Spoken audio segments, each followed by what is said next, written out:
need to rush, no need to push. No need to trash, no need to crash. Yay! Hi guys! So another episode to. Yung last episode, nag-breakfast kami sa Roots at 111. Alala niyo? Yes. Yung recommendation na idol ko. Yes. So busog na busog kami. Kaya lilibutin namin tong buong Museum Sia.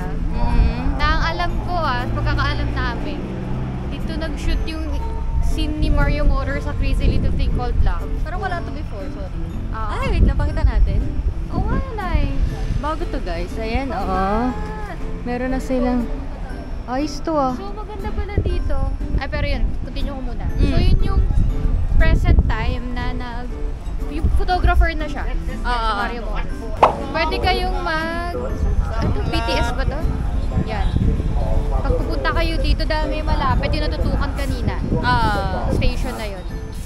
Sanam Chai yun, MRT. Sanam Chai. Pwede pindutin. Oh, okay. Pilipino. Yes. Thank you. Kumusta? Thank you. Galing niya. Nice one.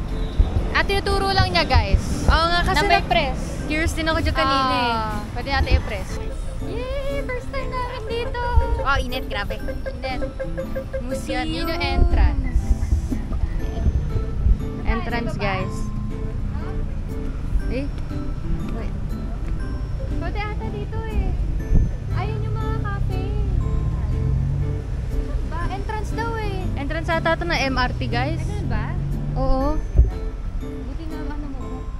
Dito. Dito museum. Dito. Entrance ata ng LRT yan. Grabe bro. Hindi namin anticipate to. Iniwan namin mga sombrero namin. Oo nga eh. Ayan! Pero yan, sinasabi kong cafe. Diyan tayo pwedeng mag-lunch. Pwede yan. Kasi baka magbago na naman desisyon namin. Pero interesado ako dito. Yun nga. Ayun, gano'n tayo. Yay! Nice one. Yan, nainitan na aming si Ate. Pero F na F namin yung blue. Yeah. Kasi sun to ng Thailand. Kahit isa lang naman yung sun sa ano. Ng Earth, ng Sa universe. Yung galaxy. Yan. So, Sun. ang ganda. Excited ka ba, Po? Yes. Sa museum eh. Init. Grabe bro. Pero it's the sun of Thailand. So yay. Yan. Saan dito? Matandaan. Yung nag-photographer na siya, pinaka first part na may mga hagdanan. Sige. Yung parang parang museum rin natin sa Philippines. Ayun si Ate guys. Bad trip na siya sa Sa init. Zoom ko sa kanya. Nari. Ayun siya. Yes. Nice, diba? Yes. Ito talaga yung natural na lakad-lakad. Init na yan. Kaya niya. Ano dyan, Nay? Ano yung talaga na lakad? Ay, ano ganda. Kaya. Hindi makita sa maaraw. Ganda niyan. Ha? Maglalakad din ako. Wag na, mainit. Pasok tayo sa loob. Sige. Free. Buy ticket. Ano ba yung free? Ano yung free? Free ba? Ano yun? Free na lang. Brush. Ayun, buy Saan ba tickets yun? daw. Hindi namin sure kung pwede mag-vlog. Oo. Tatanungin naman. Ano nang sinasabi ko sa'yo? Bawal. Bawal ba? Wow! Get your souvenir coin. Ayun guys, yung souvenir coin daw. Try natin later? Sige. Coin exchange. Parang may party yung souvenir coin. Ayun. Ayun, negativity guys. Bawal mag... So, bawal. Mas okay pa pala. Pakita ko lang na. Mas okay pala talaga nagtatanong. Yes. Karamihan ng museum sa Thailand bawal mag-vlog. Parang sa atin lang rin ata eh. Totoo. Pero ito yung tickets for 100 pass. Meron na kayong brochure and map. And ticket. Pero Pero pwede mag-photos. yes. Hindi lang kami sure kung pwede siyang isama sa Sa vlog. So, bisitahin nyo na lang yung Rave 1358 and yung personal namin IG. accounts. Yan. Tuk-tuk. Ay, may tuk-tuk. Tingin. Wow! Cute. Pakita mo na lang yung buhok. Oo. Parang pampabawi. I see. Wow! Wow! Wow! Wow! Wow! Anyways, tingin. Ang ganda naman nan. Ganda. Wow! Ano naman ito na? Yung tuk-tuk. Ito. Yung map. Ganda. 15% off sa cafe and restaurant. Ayaw nga no. Sure, natin, sayang. Sayang. Ito yung bilihan ng ticket. Yun doon. So, 15% discount. Ayun guys. Ayun. Nakita niyo yung binidyoan ni Bubo. Mm. Yung cafe sa labas. Museum Cafe. Expressium ba yun? Yan. 15% discount. Show nyo lang to. Oh. Laki rin na yan. Laki nga. So, try natin later. Mm. So, pasensya na walang videos. Pero, Punta na lang kayo dito. punta na lang talaga. Pero yun nga, 100 baht. And then yung grab namin from Roots, 289. Sa ganun. Tapos meron pang toll na 115. Ganun siya. Ganun yung budget namin. Baht yun guys, hindi peso. Baht. Yay!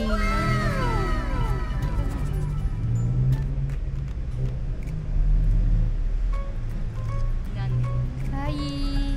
Yun na nga. Hindi namin na-videoan yung buong museum. Kasi di ba bawal. Pero marirecommend namin, di ba after nyo lumibot, meron ditong small cafe. Okay ba? Food cart na lang. Na very affordable. Less than 150 baht din na gastos namin.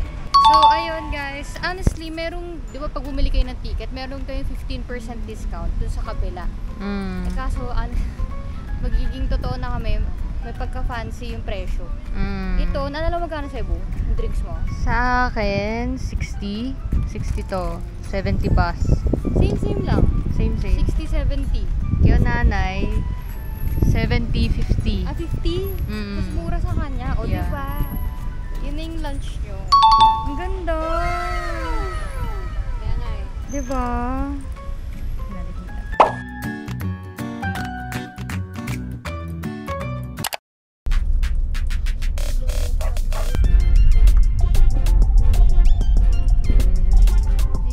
Thank you. Hi! Dito na kami sa Mocha. So, museum tour day talaga ito. And alam niyo naman na hindi pwedeng mag-video sa museum. So, for sure dito rin. Pero malay niyo swerte.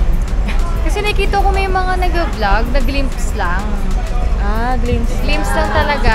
Pero, yun. Magtatanong na lang talaga para for sure. Tapos nag-grab kami from Museum Siam to Mocha. Malayo kasi siya guys, mga 30 minutes away. Wala pang traffic yun So, 296 baht. Yeah. Tapos may toll pa na 50 baht. Ayun. So, ganyan distance. As of June 2023 ito. Ayan. Pasok na tayo sa loob. Ticket. Di pa namin sure kung how much.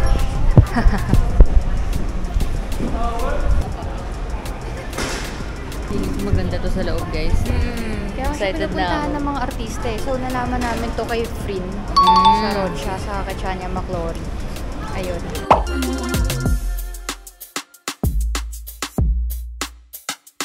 No pictures. Eh! Pwedeng mag-photo pero walang flash. For press and other special photography. Hi! So, di kami nakapag-video na sa Mocha. Museum of Contemporary Art dito sa Bangkok. Dahil bawal talagang mag-take ng videos. Pero pwedeng photos. Siyempre, typical museum rules. Bawal may flash. Ayun. And kumuha kami ng flyers ba? Brochure? Yeah. Pamphlet. More info about sa mga painting doon. Kumuha ko ng Thai and English version. Kayo rin ba? Yan, Thai and English. Kasi ito yung pinaka free na info about Mocha and map. For 280 baht, 5 floors siya guys. May iba't ibang tema. Ayan, ito. Para may gist kayo. Ayan. Ito, religion. Second floor, religion, faiths, belief. Ito. Ang maganda dito, puro contemporary national artists yung na-feature. Ito, third floor, art of fantastic imagination. Sa fourth naman ay the great artists. Siya ba yung father of ano po? Father of contemporary art? Di ako sure. Pero mostly kay Sir Tawan Duchani yung art dito sa floor na to. Ay, hindi masyado mabasa. Sorry guys. And sa 5th floor, meron rin international collections. Yan. Paintings from English Queen Victoria's romantic period. Ayan. Bukod pala doon, merong Mocha store. Pagpasok nyo pa lang, meron ng Mocha store para sa souvenirs. Honestly, di namin napuntahan yung garden. Amphitheater. Ano pala? Sa may labas yun eh. Oo. Yun nga. Ano oras namin nakarating? Around 3 na. 6 nagko-close. Meron ring Mocha Cafe. Di na kami nag-trial dahil nabusog kami sa museum. And then may auditorium. Syempre, di kami makakapasok kung walang event. Pero malay nyo, next time. Ayan. So, sa 280 baht, sulit na talaga siya. Tuwa rin mga kapatid ko. Kaya thank you sa mga idol namin na nag-recommend. Iba talaga yung impact ng social media eh. Pag nakita mo yung post ng idol mo, mas maging interesado ka sa place. Kaya pag may opportunity kayong pumunta dito, puntahan nyo rin niya yung Mocha. Lalo sa mga Mocha talaga. Mocha. Para sa mga mahilig sa arts. Sa mga artists katulad namin. Must. It's a really must seen and must go place. Ayan. Alamin natin ang opinion ng kapatid ko. Pagpupunta ulit ng Thailand. Isa to sa mga babalikan ko. Kasi ang daming painting na kailangan mong i-analyze pa. Hindi natin napuntahan yung garden. So next time, maganda siyang puntahan. Pero dapat mas maaga pa na. Kasi ang sakat din sa likod kapag minadali. Ayun nga, tama si Shana na kung gusto nyo pa i-analyze din, deeper analyzation yung bawat painting, sagahan nyo. From 10 AM to 6 PM nag-open ang Mocha. Ganun rin yung Museum Siam. But honestly, mas maliit lang yung Museum Siam and mas interactive siya. So kung may kasama ko yung mga bagets or mas bata, mga teenager, yun, preferred talaga yung Museum Siam. Ayun lang. And kung gusto nyo makita yung photos namin, ano pa ba? Hindi, wala talaga kaming video eh. Photos lang. Yun, photos. Bisitahin nyo ang social media accounts ng Rave1358. Yan, lalabas sa screen. And kay Shana. Yan, Shana Elorde. And sa akin. And kay ate. Lahat kami naka-public accounts. So yun. Hindi ko sure kung may hashtag. May hashtag na ba kami? Pero kung punta kayo sa Mocha, tapos napanood nyo to dahil sa amin, yun, pwede nyo kami itag na ni-recommend din ng Rave 1358. Yun, alam mo yun. Dahil sa recommendation namin, nakakatuwa kasi na itatag nyo kami na dahil sa video namin nalaman nyo yun. Diba? And again, kung uuwi pala kayo ng rush hour, Diyos ko, napakamahal ng Grab. As in, mahirap i-Tagalog. 464 ang aming sakyan. At meron pang toll na hindi ko sure 50 ata. Diba? Napatagalog tayo dito. Ganon din natin ito ginagawa sa Pilipinas. Pero ayun nga, ready nyo lang yung budget So, nakauwi na kami from Mocha. From museums today. Same day to. Nagpahinga lang kami. Then, pag-desisyon na namin magwa-Wamum. Wamum Night Market. Yes. Which, yun na naman tayo. 20 minutes away. Sana walang traffic kasi grabe traffic dito. Malala sa EDSA, grabe. Hindi namin expect yun. See? Grabe. Mas nakakatakot pag ano dito, magkotse. Kaya nga.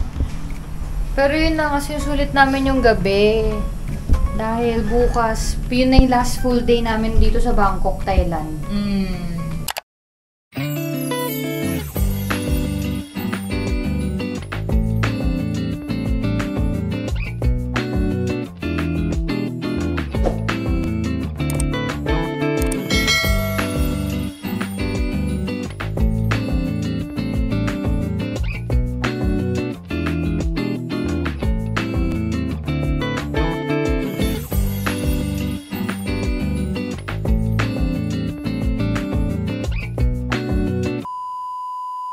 Nag-iisa ka tara, tumalon, lumipad.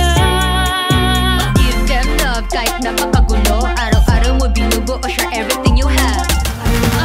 Aking sinang, ikaw lang.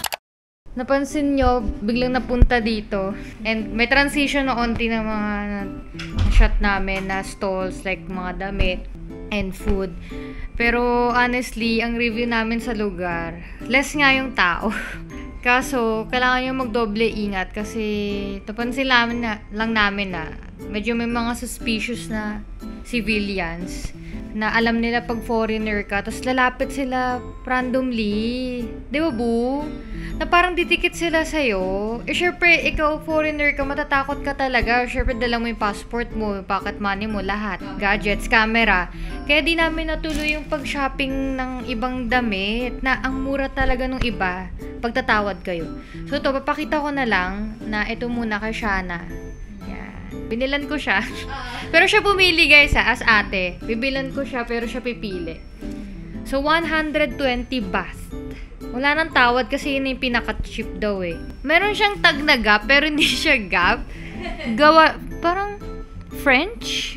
Parang siyang ukay ba? Oo eh, parang ukay, pero ang ganda ng quality, guys. As in, kahit si Shana nagustuhan niya. Hindi naman yung bibili na hindi niya gusto. Ang ganda talaga. Ito siya. Ano ba ito, Bo? Parang tokong. Parang tokong siya. Ayan. Sa pamangkin namin, Sinag, I miss you. Bakit pinapanood mo naman ito ngayon sa bahay? Katabi tayo. So, 4 pairs for 100 baht. Ito yung na-videoan pa eh. Yan. Ang cute talaga. For 3 years old and 3 to 6, I think. Depende sa paa rin ng bata eh. Tapos, may mga damit kami. Yan. Ganyan lang muna. Kamay muna daw ni Bubu. Yan. Damit ng aming Owayeron. Kasi isa naming dog, si Mama P, di kasi siya nagpapasuot ng damit. So, wala siya. And yun nga, si Mirmo yung maon na. So, yung 5 na lang. Yung mga talagang nagpapasuot. Ang cute, diba, guys? 450 na lang for 5 pieces. Dapat ata 500. Hindi na pagkaalala ko Ang ganda ng quality kasi flexible, stretchable siya. Ayan Oh, 'di ba? For 20 kg dogs, 10 to 15? Oo. 10 to 20 kg daw yung kaya. So kung fat yung dog nyo katulad ng mga aso namin, si Agnar at si Ato, sobrang kasya to, guys. And yun na nga ito, pakita na natin kasi lagahan na, kinulang. Sige, sabihin ko totoo. Kinulang ako ng bra, isa lang. So, syempre, tipid-tipid tayo, guys. Huwag na tayo mag-pretend na marami tayong pera. Pero sige, manifest na natin. Malay nyo dumami yung pera dahil sa vlogging. Bumili ako ng magandang quality ng bra. Ito sabihin ko na kasi may idol kami, si Byfern. Yung bida sa Crazy Little Thing Called Love. Tapos lagi lumalabas sa commercial niya, yung Sabina. Na wireless. Wireless siya na bra. Happy ang presko. Oh, happy bra. Pero sabihin na yun, ang presko talaga. So, pagdaan namin dun, May mga area na puro bra. Tapos, sabi ko kay Lashana, gusto ko talaga bumili kasi kulang ako ng bra. Diba normal naman to guys? Ano ba? So, ayun, bumili ako ng wireless. Then, ang ganda ng quality. O, diba? Adjustable pa siya. Oh, made in Thailand daw ito. Oh, made in Thailand. Oh, ayan. Nabili ko ito for 280, dalawa na, instead of 300. Kasi dapat 150 each. Tapos, lagi kasi ako nakikipag-bargain. Nakakatawa nga itong tendera na yun. Sabi ko, what if I buy 2? Sabi niya, 300. Oo nga naman. Kasi 150 times 2. Pero, siya lang yung may ganang humor. Kasi di ba typically, pa nagtatanong ako, sinasabi na ito, sige, 280, ganon. Tapos yun, kaya bumili ako ng dalawa kasi may tawad na. And ito, nirecommend niya. Ang ganda daw ng color. So yes, it's made in Thailand. Ayan. Okay siya yung quality. Ito, bila ako na pabili kahit ayoko na bumili ng trousers, guys. Ma-trouser kasi ang tao. So, gagamitin ko siya bukas mag-bike kami. Yeah. Ayan. And ito, totally recommended talaga. Napakabait ng tindera doon. So, si nanay. Tapos, honestly, nahirapan siya mag-English. So, meron siyang, hindi ko sure kung anak niya yun or pamangkin na tumutulong mag-English, na fluent talaga. Noong una kasi, pumunta ako doon. Ang haba, guys, ng trousers. Pero ang ganda talaga. Tapos, bumalik ko, sabi ko, I'll be back na lang. Na maghahanap ako ng iba. Hindi ko nagustuhan yung quality ng iba. Tapos, ang mahal. Mas mahal pa sa kanya, mga nasa 380. Yung nagustuhan ko, 350. Tinawaran ko, 330. Nangyari, bumalik ako. Dahil nga, hindi ko nagustuhan yung approach ng iba rin. So, yun si nanay, ang bait niya kasi ayoko magsukat doon. Medyo hassle kasi sa damit ko ngayon. So, nangyari, sinukatan talaga niya ako. May tape measure siya. Para daw sure kung ano size ko. Sinukatan yung balakang ko, pati yung sa leg, sa hips. Tama ba yun? Basta dito, tapos dito.